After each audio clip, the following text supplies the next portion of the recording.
So for people who don't know, I fell into stand-up because we split up, me and my wife, and I was a month away from being 34. And the only reason I went into stand-up is I was...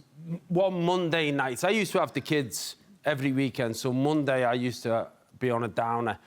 And I was walking past a comedy club in Manchester called the Frog and Bucket, which I'm sure you're very familiar with. Oh, I know been there many times. And I was... I'd been to 2 comedy clubs in my whole life. I had no interest in stand-up comedy at all. And anyway, I thought I'll go in, because comedy's great, and anyone who's ever on their own, just go to a comedy club. You sit in a room full of strangers, but everyone laughs at the same time.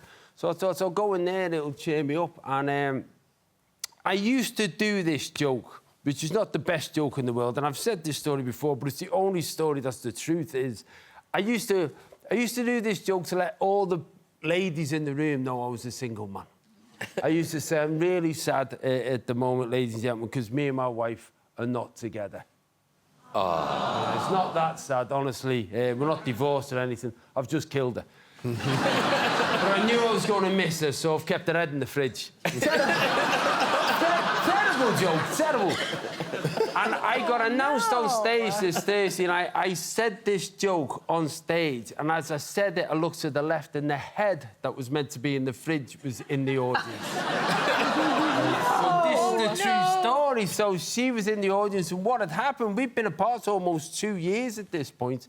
And when you're apart, you live parallel lives, so you don't really know what's going on in each other's life. You deal with the logistics of children. She had a new job. The people she was working with were going out for a birthday do. Someone said, let's go to a comedy club. She didn't know I did stand-up comedy. The people she was with didn't even know my name.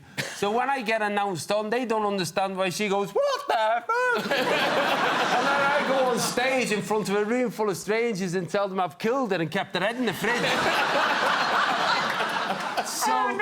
So that twist is in the film where they get back together. And what happened with us is that I remember we were literally going through the final stages of the divorce. I remember seeing that and thinking, God, that's going to cost me another 10 grand. And then she came over and we started talking. And it was lovely. We discovered each other again. She said, that was a surprise. I said, look, I'm really sorry about the whole head thing. She said, no. She said, the surprise was you were funny. You made me laugh.